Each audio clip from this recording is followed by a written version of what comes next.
the value of the S&P 500, which is like, all stocks, the top 500 stocks in the US, in the early 80s was 85% or 90% hard assets like plant, equipment, inventory, those kinds of things. The value today is like 10 to 15% the other direction, right? So almost 85% roughly is non-hard assets, which would indicate, and this is like, the Netflixes and the Metas and the, you go down the list, all of those, there's no actual physical good or very few physical goods. And it's all about people working together, people maintaining the IP, people improving the IP, people signing contracts to get that content to that's all human interaction is how value is created today. Yeah. Welcome to the Cincinnati Business Podcast, where we elevate the voices of business owners, nonprofits, and subject matter experts across the greater Cincinnati area, and brought to you by the Cincinnati Podcast Studio. Well, hey, everybody. Welcome to the Cincinnati Business Podcast. I'm really excited about today. I think I say that every time, but today I'm excited because we're talking about something that's near and dear to my heart, and that's taking care of people. And how do you take care of people well? And so today I've got Kirsten and Darrin. No, I said it. Kirsten and Darrin on the podcast from Cloverleaf. I told you I was going to do that. It's okay. It's a hard name. But I'm so excited to have you guys here because you guys focus on the idea of how do we take care of people well inside of organizations, and you do it through your software platform. So instead of me butchering exactly what you guys do, why don't you kind of walk the audience through what it is that you guys do? I'll do it. Yeah. That's great. We use behavioral assessments, tools like DISC, Myers-Briggs, StrengthsFinder, Enneagram, right? These are tools that people have taken many times over the course of their life. We take the data from that, and then we personalize a coaching experience. This is primarily workplace specific, but anybody could use it. Mm-hmm. Personalize a coaching experience that comes into the tools that employees are using every day, like email, calendar, Slack, Teams, etc. And the goal is to really help people, one, understand themselves better, right? Because I think we could all use a little bit more of that. And then understand the people that they work with better. And so that they have higher levels of productivity, satisfaction, engagement, all the things that we know people will do when they're thriving, right? And they actually understand how they work and how they can work better in the specific teams and organizations they're a part of. That's cool. Okay. So to anyone listening, I think the big thing that I'm really hoping that you're getting is that we are talking about a tool that can really help you care for people the way that you want to care for people. And one of the things, and I don't want to dive into it quite yet because I want to hear what got you to this point. But one of the things I'm just blown away with is how intentional you can be with the tools that you guys have, and how often you guys have metrics and tools that give the ability of daily updates of how do you interact with this person you're going to have a meeting with today? Well, how those sort of things. So I'm excited to talk about it. But first, I'm curious. That seems like a pretty big step to go and start a company like this. So what brought you to this point? What was your journey kind of like? Well, I would definitely say we didn't set out to start a company just like this. That was done through a lot of what did and didn't work, and what helped people and what didn't help people. And actually, I like that you phrase it as what can help you care for people the way you want to. But most of the times when we are used, it's more that sounds like a lot of there's positive intent, right? Yeah. And I'm coming into this I want to do well. I think that most people have that, would say that they feel that way, but I think also most people struggle to work with the people around them for different reasons. So it's more about overcoming some of those struggles and overcoming, not knowing how to communicate well with your boss because you don't feel understood by him or her. Or how do you really manage conflict well with this person that thinks really differently than you, or those types of situations. And then, yes, of course, it helps you care for the people around you as well. But it also just makes you more effective because relationships are really how work gets done in a knowledge economy that we're living in. And even more so with AI coming out and all of that kind of stuff, which we did not foresee 8 years ago when we started working on this. How we actually set about building this was we met working together at a great company here in Cincinnati called Epifio. We both left there for different reasons and ran back into each other, and both were starting businesses. And Darrin convinced me to give up on my idea and go with him on his idea, which originally was going to be, how do we use assessments for helping people find the right job where they're going to thrive in that culture, because culture is a pretty opaque thing. Like more of a And recruiting tool. It would have been a recruiting tool, yes. And as we started to build that out, we got feedback from investors, HR leaders, recruiters of like, I do not need another recruiting platform. This is a very saturated market. It's not going to be successful. And then Darrin also talked with a number of coaches and consultants that he also had in his network. And those folks, as well as the HR folks, said, I love this team building aspect you've built here, because we had built a very, very minimal viable product, very minimum. And they started to see that promise. And so we just followed the market on, hey, if that's where you're interested, if that's where you would pay for something, let's dig into that. And that led us to understanding that, hey, helping add someone to a team is one thing, but helping to change the culture of an existing team is way more powerful and a bigger need that the market needed.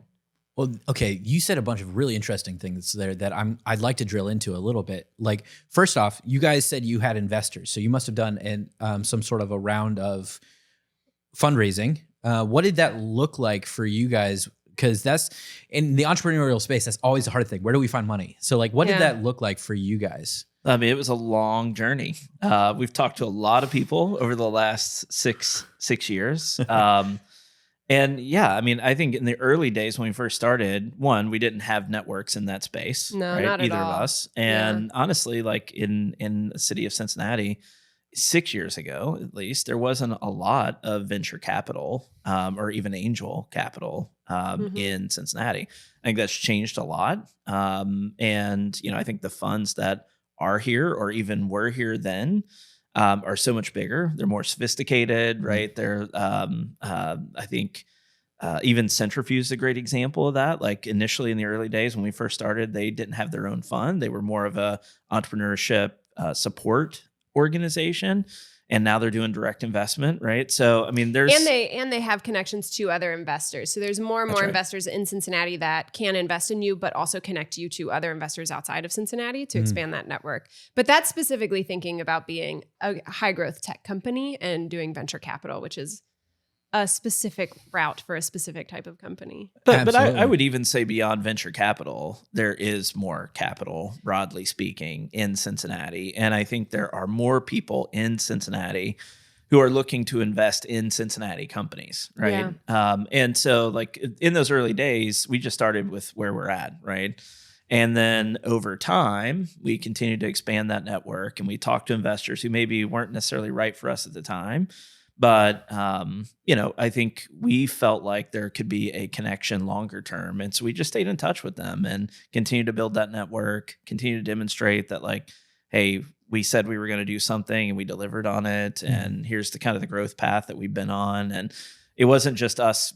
They weren't meeting us for the first time. And, it was us telling them that we've done all these things. They actually got to see that progression. And I think we built a really strong reputation that allowed us to raise, bigger and bigger rounds of funding with investors from, both coasts and everywhere in between. That's interesting. Okay. So then what would you say is the biggest learning you had in that phase? Because obviously if you've never in the phase of raising capital. In the phase of raising capital. Well, we're still in it. It's like we've raised multiple rounds. Yeah. But in our first round specifically. Yeah. The biggest learning, I think, is don't give up. Like it's really, really hard to start from nothing. It's really hard to raise capital when you don't have capital to prove that it will work. It was a lot of what could we build on our own, being the company on our own, being non-technical founders, building a technical company. And there were so many reasons to give up for like the 250 days or more that we were raising capital. That's a really long time. Give up a lot. I think the other thing too is like finding people who see the world the same way that you see the world, right? Because oftentimes you're operating on a vision that like most people don't have or don't see. And so finding people who also have that same vision and that same kind of like energy and strong belief in that is Yeah. like critical. So like in Cincinnati, one person that it really embodies that is Sue Baggett, who's a part of Queen City Angels. And, you know, she was somebody who in the very early days, even though we had really crappy product and, you know, this like kind of MVP, you know, really rough kind of prototype, really understood it and got it and believed in the problem and our approach to it in a way that a lot of other investors did not. And I think that's kind of held true for us at each successive round is the people who have invested have believed really strongly in it. And so I think finding those people who aren't just going to write a check, but who believe firmly and strongly in what you're building because they can bring that same kind of passion and energy to it that you do. So I think that's a really valuable insight, honestly, because a lot of people who are starting organizations just say, where can I find the money? Where can I find the money? But I think almost in a way, if you can be just picky enough to say, hey, can you match our values at the same time? Like, and understand what we're going after because we want your help, not only your money. Yeah. I think that's, I think another way that plays out is how you're building your business, right? I mean, because you can find people who believe in what you're trying to do, right? The outcome that you're building towards, but maybe would be comfortable running those businesses in ways that aren't consistent with how we want to build a business, right? And how we want to take care of people. That's specifically. Right. Yeah. Okay. So then you guys are going around, you have an idea of what your company is going to be like. You're shopping around for investors. You meet people like Susan. And, but then all of a sudden you're starting to get all that feedback. What does it look like? Cause the other name of the game, it feels like inside of business is pivoting. How do you shift your products to fit the market?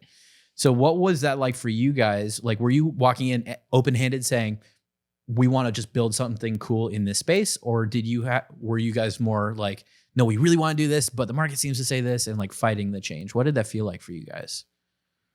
Yeah, the way I would characterize it is we just viewed everything as like the next step, right? And so a good example of that is like the being in talent acquisition or recruiting versus in tech teams. For us, like we didn't really change what it was that we were building.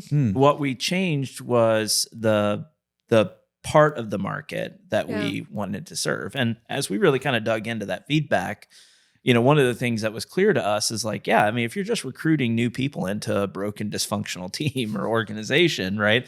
Like you're actually not solving the problem. And I think that is also part of that process is because you're going to get a lot of feedback and you're going to get a lot of opinions. And how do you sort through that and identify what of those things do we want to keep and what of those things are not relevant? Maybe that person's worldview or how they've done it before, but maybe isn't necessarily right for us and what we're trying to accomplish. So for us, it was really more about, hey, how do we help people thrive? And part of that is understanding the people that you're engaging with. Well, I mean, we can still do that within tech teams. And in fact, we actually can have a bigger, more outsized impact if we're improving largely because a lot of people don't have the opportunity to just change the people that they're on a team with, right? Like, you know, you can't just like, I don't want to work with these people. So I'm like, you can quit, I guess, and go somewhere else, or you can fire everybody if you're the boss. But most people don't do that, right? And it's very disruptive and it comes with a lot of pain and costs. And so it's like, how do we help you with the people, the ingredients that you have in front of you? So I think also another way, Brian, that I would answer that is like, you know, do you alter your vision or do you stick to your vision? And I think the answer is always yes and yes. Because whether it's investors or whether it's customers and what are they using and not using, what are they paying for, not paying for, you're constantly receiving feedback from all of the above, right? And it's really important to stick to your mission and why you are doing what you're doing. Our mission hasn't changed since we thought we were going to be a recruiting platform. It's to unleash people to do their best work through thriving teams. That has always been for us the North Star and what we really care about. And how that has actually like manifested in the market has been evolved. I mean, our leadership team conversation this morning was about like a key evolution we need to make to that based on some hard feedback we just got from a customer. Like it's always evolving because I think that's just core to a creative process. But I also think it's a beautiful thing, a hard thing for entrepreneurs to accept, but a beautiful thing because you get to create something better than just your own idea. It gets co-created in the world with all of the many people who touch and impact what you're building. I think that's a great perspective on it. I think I was thinking of it as such a, I think sometimes I go into creating a business or a new idea in this bullheaded kind of, I want to do this kind of thing. Mm-hmm. But seeing it as an evolution, I think is super valuable. But I guess I'm curious, like, to be so passionate about something like this, creating healthy, thriving teams, and to do it for 250 days, like you said, of trying to raise. It was actually probably more like 300. I think it was 10 months. Like that's like about 300 months. Days. That takes a lot. We have shortened that cycle, but That's good. It's not 10 months. Now when we raise, it's a lot less. Yes. But it takes some conviction that this is really needed. What was that for you that kind of said like, hey, this is something we really need in the market, and why people need it? Yeah, this is an interesting question because I think it exposes a little bit of the way that we see the world differently and how we kind of navigate those differences. Yeah. One, I generally see things as like top down, like big market kind of organizational level challenges and problems, and she sees the world very much through the eyes of an individual employee or just an individual, right? Mm-hmm. And I think that's been really, really good and positive for our company and Absolutely. for what we've built. Yeah. And so I looked at it more from like, hey, the market side of it, which is, and I could rattle off tons of statistics about that would indicate that like, hey, how we're doing it is wrong. But I think the bigger thing is like, what were some of those bigger trends? One was like remote and distributed work, right? And this was pre-COVID, so it's not a COVID issue, but just that like, hey, we're working through other tools like Zoom and it was WebEx back then, WebEx way back in 2018. Oh gosh, I kind of had some PTSD moments every time it still props up from time to time. You're kind of like, really? Are we still using WebEx? Still on WebEx? Yeah. But I think that was one thing. I think the second thing, and Kirsten alluded to it earlier, is just like, hey, the value that we create anymore is in our ability to kind of collaborate together. Mm-hmm. I take my skills and my experiences and put them with yours. And the outcome of that is so much better than just my worldview in isolation or my skill set in isolation. And that was only becoming more and more relevant, right? And it still is becoming more and more relevant. One of my favorite statistics on that is the value of the S&P 500, which is like, all stocks, the top 500 stocks in the US, in the early 80s was 85% or 90% hard assets like plant, equipment, inventory, those kinds of things. The value today is like 10 to 15%. The other direction, right? So almost 85% roughly is non-hard assets, which would indicate, and this is like, the Netflixes and the Metas and the, you go down the list, all of those, there's no actual physical good or very few physical goods. And it's all about people working together, people maintaining the IP, people improving the IP, people signing contracts to get that content to like, that's all human interaction is how value is created today. Yeah.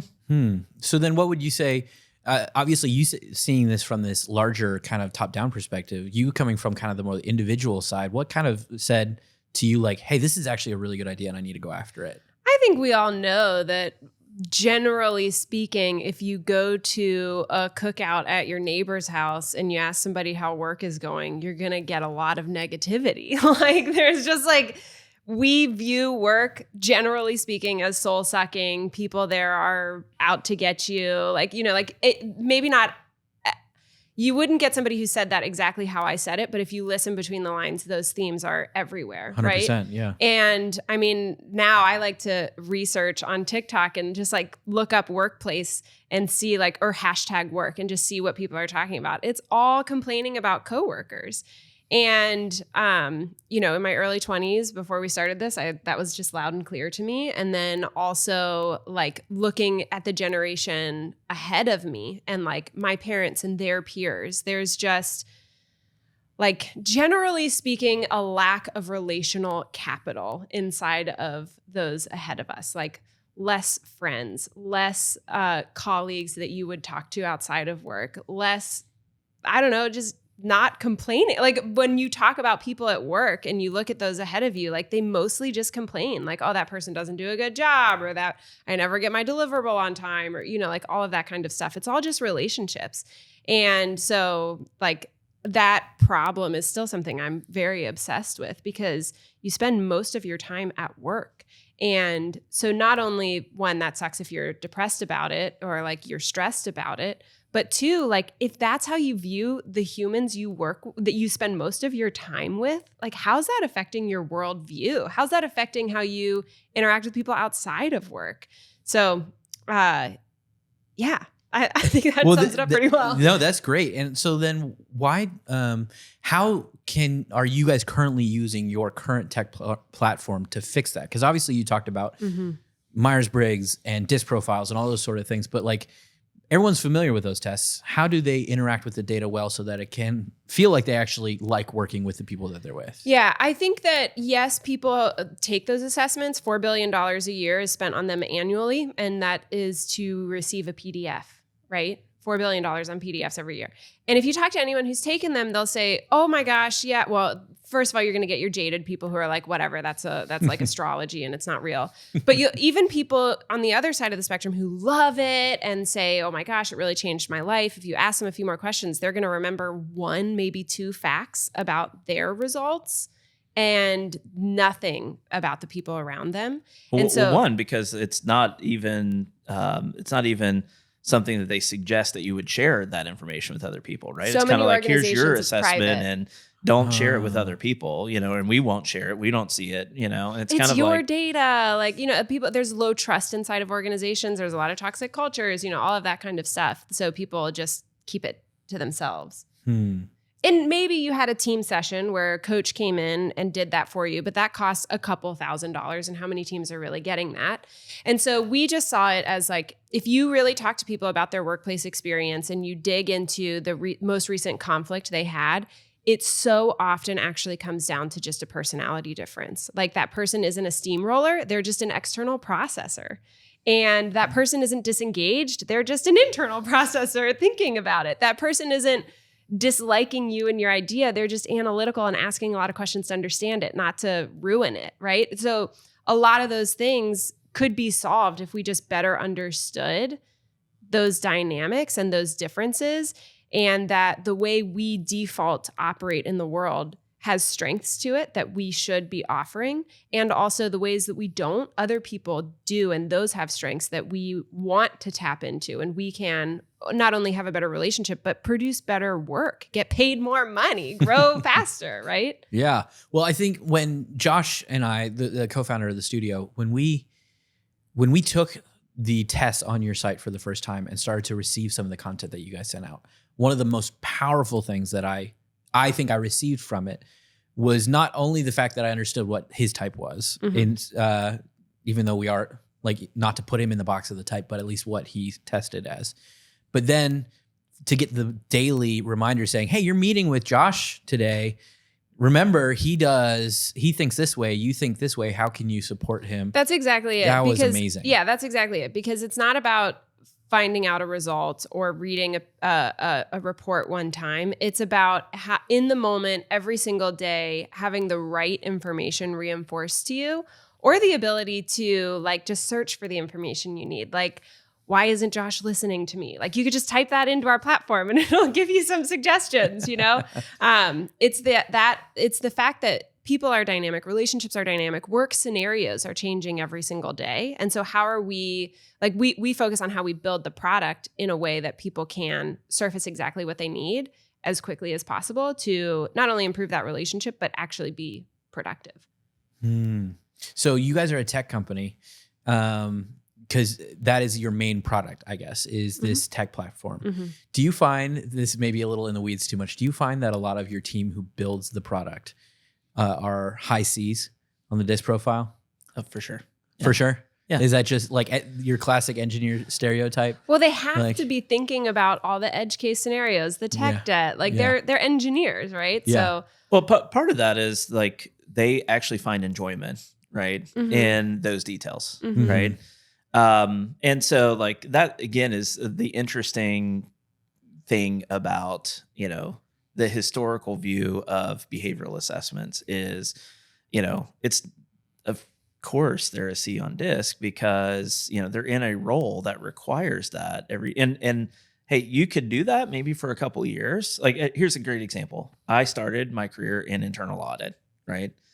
And how in the world could an entrepreneur spend, the first 5 years of their career in an internal audit function, right? Which is all about like checking in on things and looking at the details and validating that stuff is. And so like I was successful in that, like I moved up multiple layers and, and I was external and then went internal and, I had a good career for 5 years doing that. And, but that was about as long as I could do that. Right. And I think it was a great learning experience for me, but like doing that over the course of an entire career was not going to be successful for me. And that's really, I think, the power of this underlying data. If we can expose it to you in a way that either helps you understand that, we have a ton of people in our company who started their career in one place and have ended up in a different place. Like our head of engineering drastically different, was an architect, someone who runs customer success for our coaching channel spent 10 years in construction accounting, right? We love that. And like, we didn't go and search for people who had that career change. It just happened because they were attracted to the underlying problem and solution that we were trying to solve, which is, I spent 10 years in construction accounting doing something that was painful. And, I was, not my best at. And so I think that's really the power of what we're trying to do is to unleash that for individuals, but also help teams really lean into those differences so that, hey, we can put somebody who has, if there's nobody on our team that has strong conscientiousness, and our leadership team could be guilty of that if it weren't for like Dan Chaney and, Tyann Owings. And so like, but we know those things and we can kind of say like, hey, Dan, this is something we need your help on, right? Like we need you to bring this part of yourself to this team environment to help us be more effective. And we've delegated work specifically on that, given responsibilities specifically on that. Not just because of the test results, but because we see how it plays out, right? Another thing that's really fun about it is you started with the tech team. Are they more high C on DISC? But it's also really fun to see those outliers and those anomalies. Like our head of product it is very high conscientiousness, but also on Enneagram, a totally different assessment. He's the creative type on that. And like, that's not what you expect from somebody who grew up in just writing code a lot, right? But it's very helpful, very, very helpful perspective that he brings to things. And that's just one example, but most of the times when organizations invest in these assessments, somebody will only get one. And then it is assumed a lot of things about that person are just fully encapsulated in that one perspective of them, when really there's multiple different perspectives of people. And the fun part about taking many different assessments is two people who get the same score on one are going to be very different on another.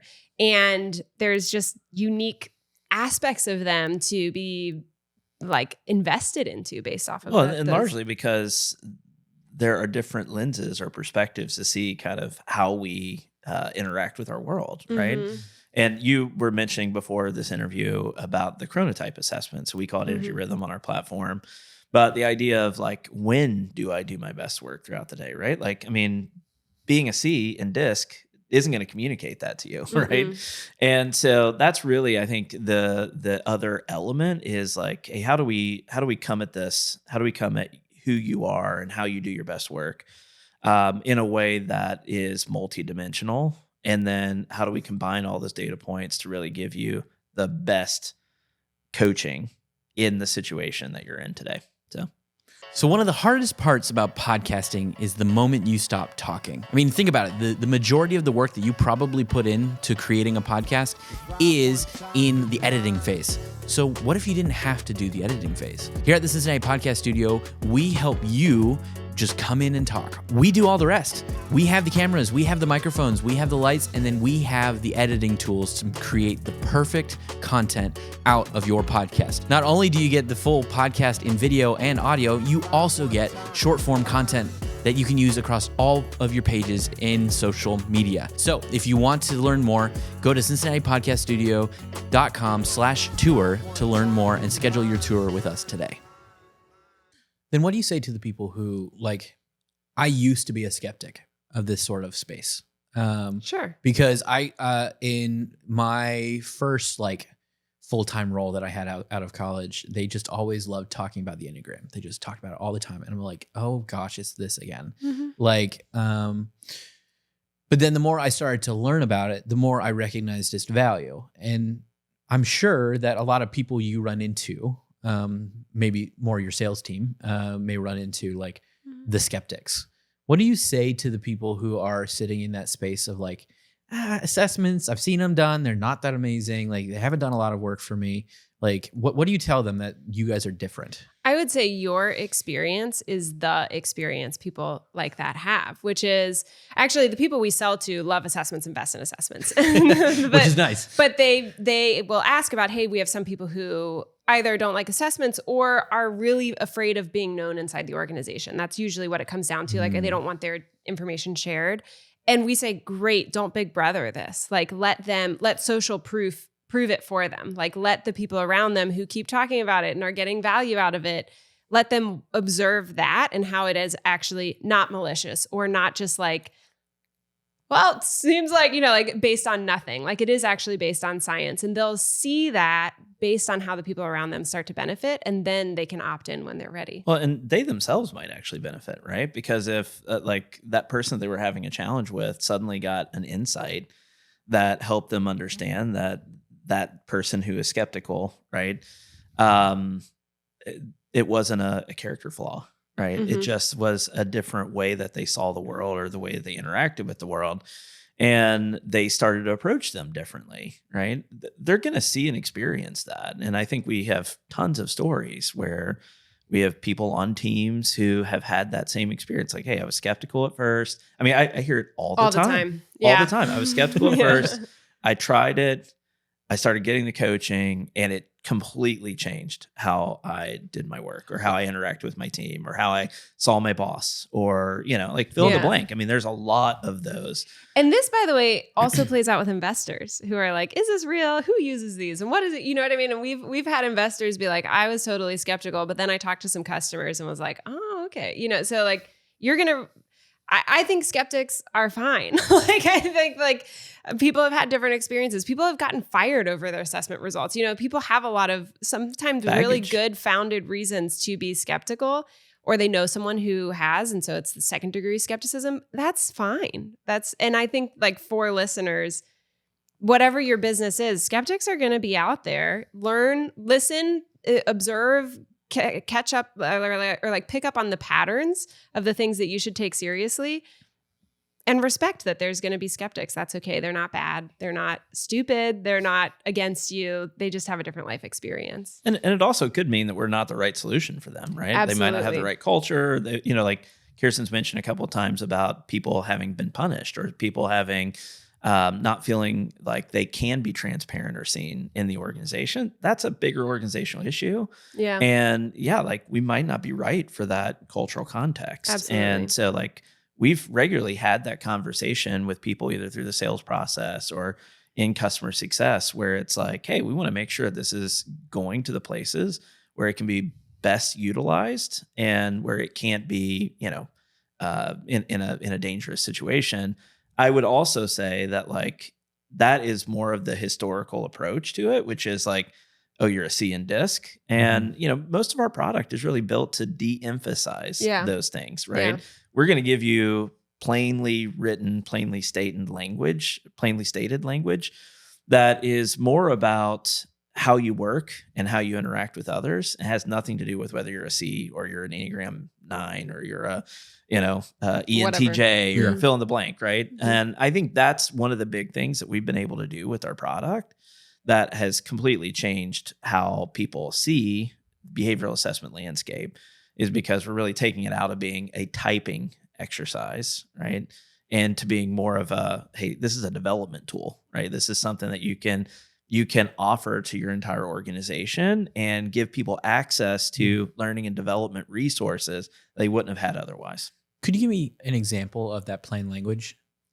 Like, what does that look like to somebody who maybe I don't have my like, phone on me, or just like off the cuff? Like, what does that kind of look like when instead of them saying, "Hey, your teammate is a I on the DISC profile, they like this." Like, what do you say in those moments to somebody? Well, a good example on the I is, hey, this person, you're about to walk in this meeting, this person and 4 other people. And oh, by the way, this person is likely to not speak up, right? Because you got to, and we're not going to say this in the content, but because we know that the other people in the room are extroverts, right? But specifically go out of your way and ask that person a question to engage them in the conversation. They have something valuable to contribute, but you might have to ask or prompt that for them, right? Yeah, that's like an example. It would say like, Raj is likely a deep thinker, not prone to speaking up. When you notice that Raj is being quiet, ask if they have a perspective to add. Oh, like that would be a tip that we would send. That's Except we wouldn't say great. they. We've stuck fully away from pronouns. But yeah. Well, because as someone like myself, I am huge on the idea of how do we help people feel like they belong and are heard inside of workplaces. That is a huge deal to me, and it's exactly what you guys do for your work. Mm-hmm. And so I love that perspective of trying to say, here are the positives in these people. Mm-hmm. We have figured this out because they took these tests. Mm-hmm. And we want you to then be intentional to then pull that out of them. Yeah. Hey, and by the way, we know that not just because they took that test, but also because they continue to reinforce. We sent 68 million coaching insights last year, right? Oh. And out of those 68 million, there's a feedback loop associated with it. So when we send you a piece of coaching insight, you tell us whether or not it was effective or not. Like, was it relevant? Did you learn something new? Did you put it into use? There's reflections. You can kind of journal on those things and say like, oh, here's how I can put it to use. And all of that really helps us better understand, kind of get a full 360-degree view on how relevant those data points are on your performance and your behavior on a daily basis. So it's not just because you answered a few questions a certain way, right? And I think that's one of the other criticisms you'll hear about the space is like, oh, well, if it's self-assessment, one, there's like self-assessment bias built into it. And I think the second thing is like people will say like, oh, well, I can just game it, or, I can, well, like, to what end, So I think that is another way that we can kind of move past maybe some of the challenges, I think, with the traditional model there. So then the question then says, like, say somebody is really into this idea. They are like, I want this. I want to help improve my culture. But a lot of people, especially people in the C-suite, often say, okay, what's my return?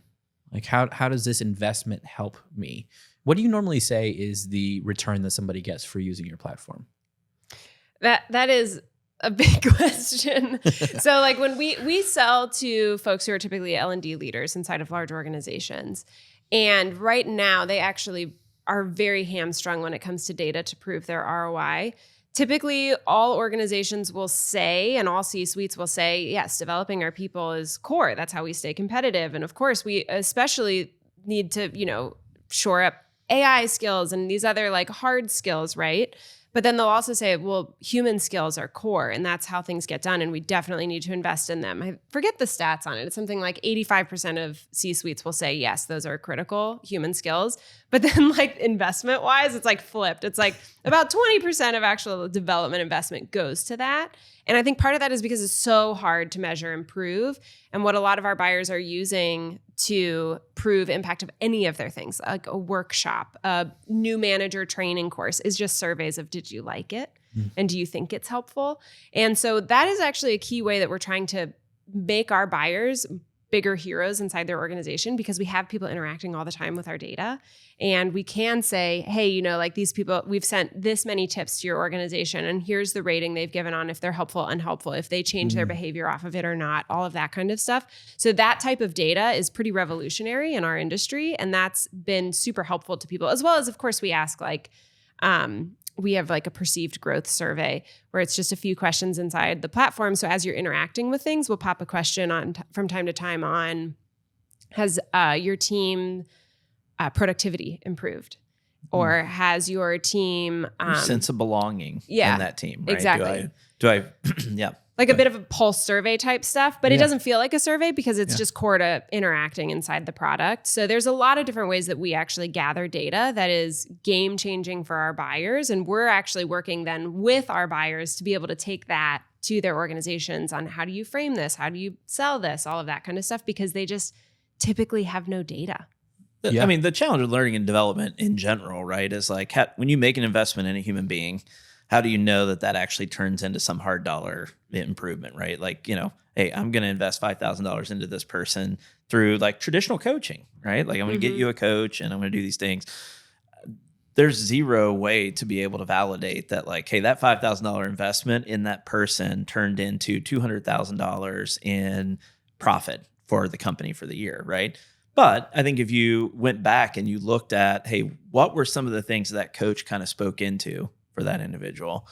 And hey, it helped them see this like strategy piece differently, or it helped them see that like, hey, the way they had this team organized was actually counterproductive. And, you know, it spurred this, you know, idea around a new product, and that product now is worth $300,000 in revenue that year.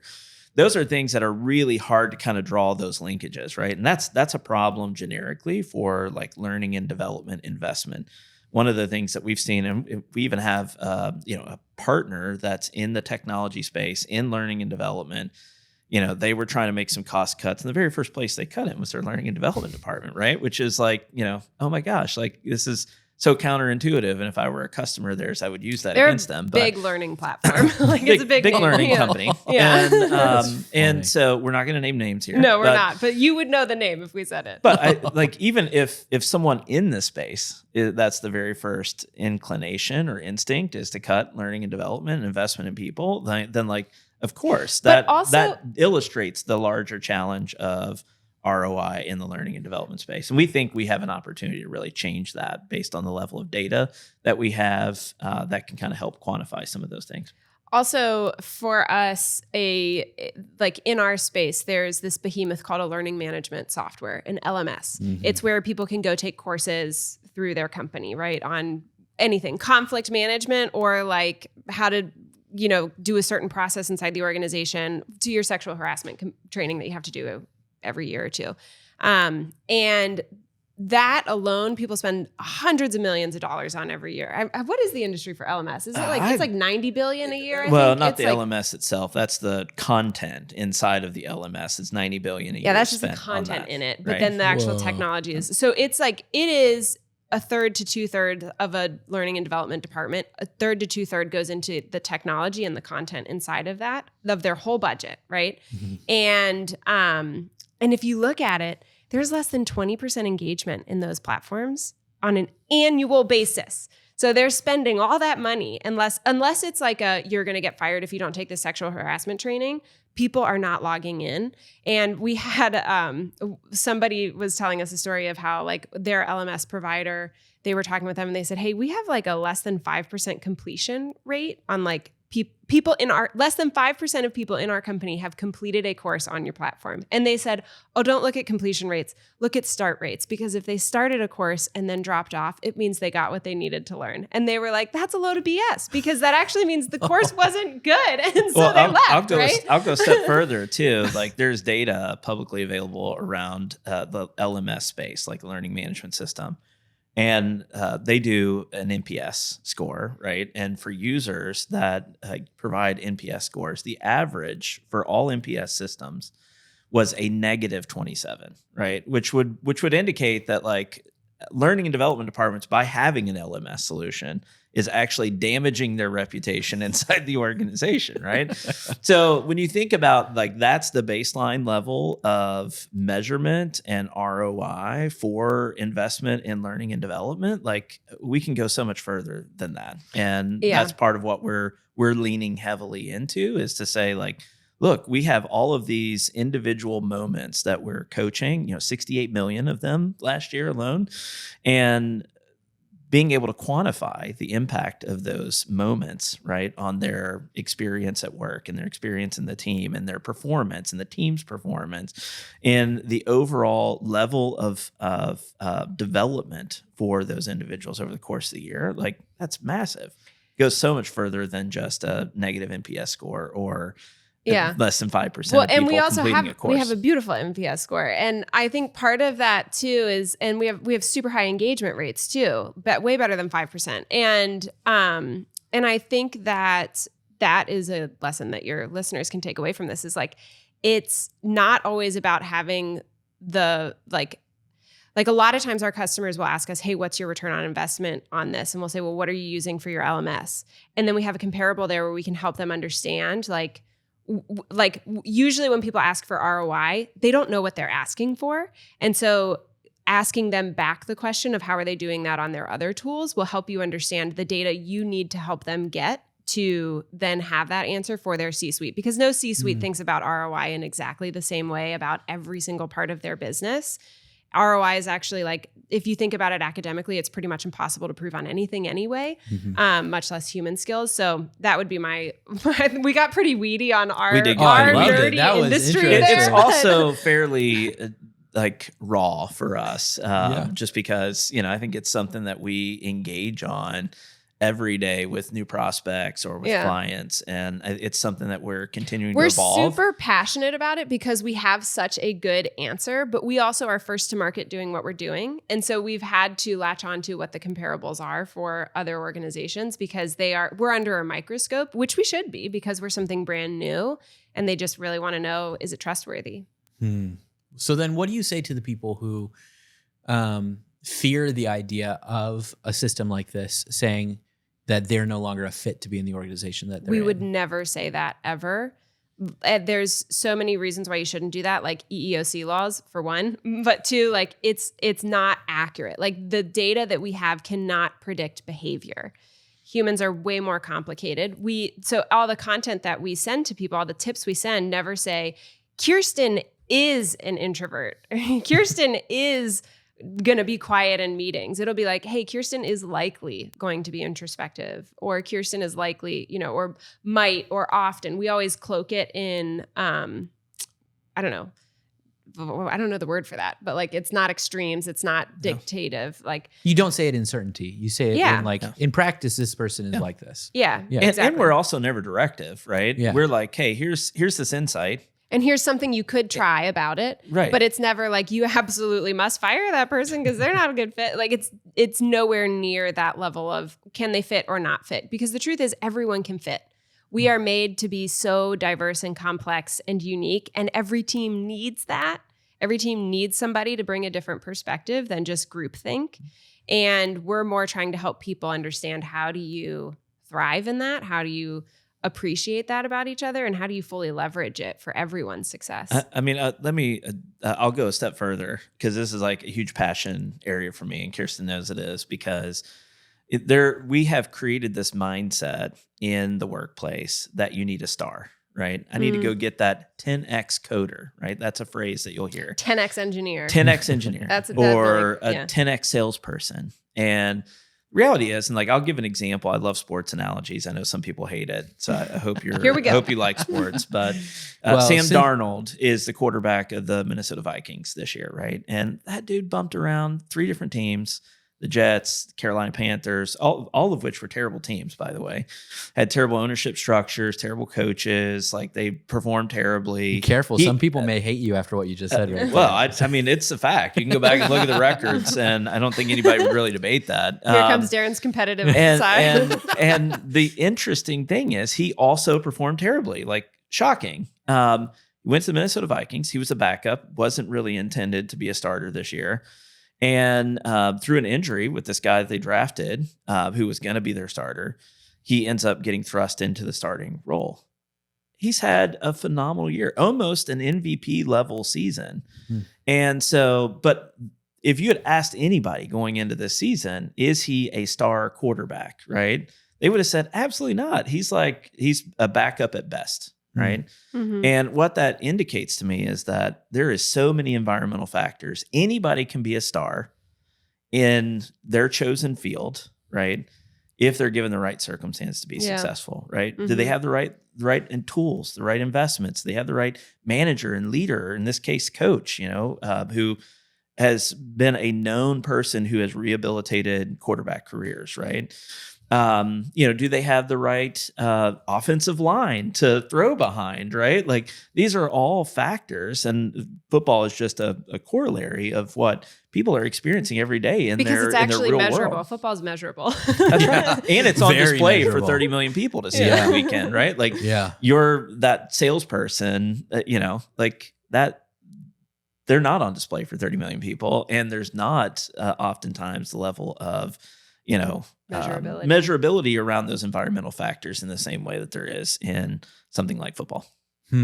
So then are you finding then more likely that the people who are actually actively engaging in Cloverleaf are finding that people are being put more in the right seat than they may have been before? Like there's that analogy of right people, right seat, right? Get them on the bus and make sure that they're in the right spot. Yeah. Do you find that you're actually seeing people like being more like reshuffled to find where their strengths are, where they find joy, where they find the cool thing purpose? Is it often isn't the managers or the leaders making those decisions. It's the people kind of coming to their own conclusions, right? Oh, that's interesting. Because they have language and they have insight that they can put to it to be like, oh, that's why I really dislike this part of my job, or that's why I've not been doing well at this piece, right? Yeah. And the other interesting kind of flip side of that is managers seeing people in new ways, right? Like, oh, I hadn't really thought about that person in that role.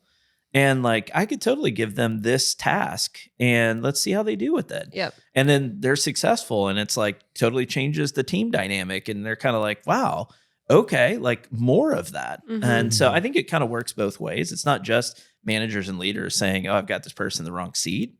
But it's also because like the wrong seat is pretty like binary, black or white.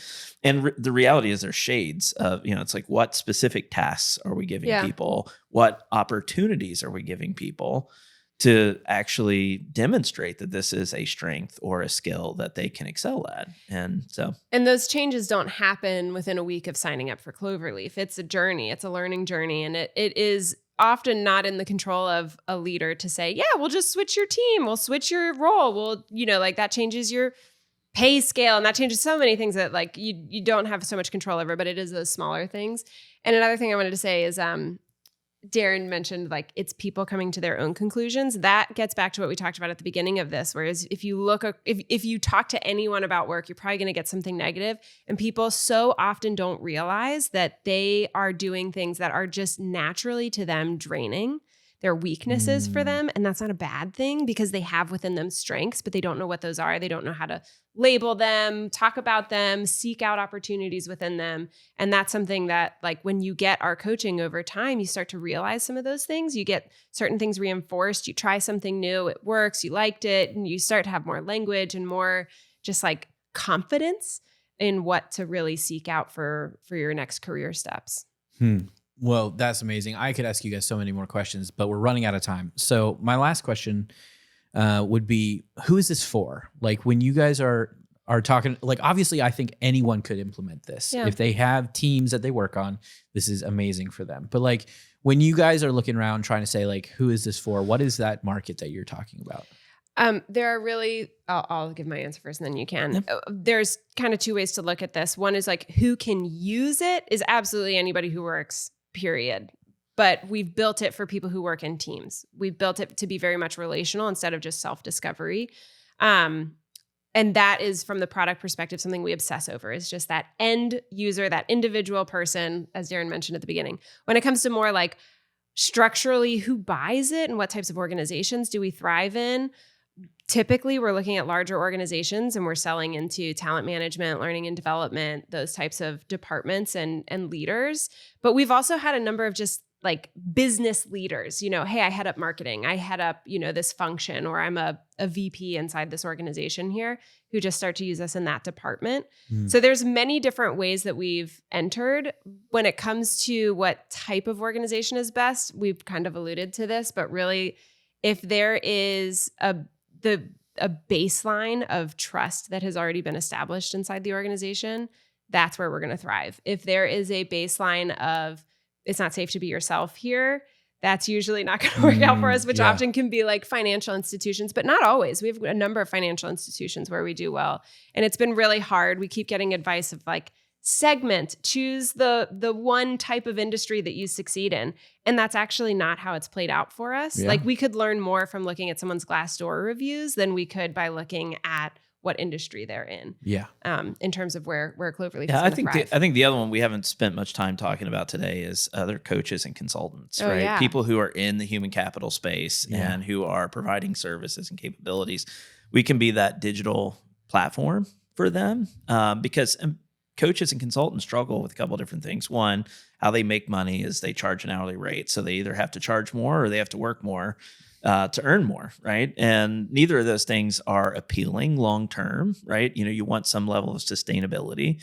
I think the other piece of it is, I can come and I can consult with you and we could have a really great coaching session. And then I don't see you for a month. And there's all of this time in between coaching sessions where Cloverleaf can be that engine for reinforcement and development, right? So that we can kind of continue the progress that we made in between sessions. I think giving them a platform as well to extend their reach and their influence and their ability to add more value to the clients that they're currently engaged with. So we really support that as well. And, coaches and consultants are really great partners for us. So. Awesome. Well, we end every single episode where we let someone say the elevator pitch of who you are, what you're looking for, what you do. So who wants to give the elevator pitch for Cloverleaf today? I feel like I gave it at the very beginning. I can repeat that again. Let's hear it again. That's your camera. Feel free to say it right there. So we use behavioral assessments, tools like Myers-Briggs, DISC, Enneagram, Strengths Finders, the tools that you've probably taken many times throughout your career. We take the data from that and personalize a coaching experience for everyone in your organization in the tools that they're using every day, right? So when they're interacting and engaging with others, we're helping them be better teammates in that context. Well, Darrin, Kirsten, I am quickly realizing, and from everyone that I talk to in Cincinnati, Cloverleaf is becoming a household name, at least in businesses. So I am really impressed with the work that you guys are doing. Thank you. And I'm very grateful that you guys spent the time with us today because I think everyone found a lot of value in what you guys shared. So thank you for coming on the show. Thank you. Yeah.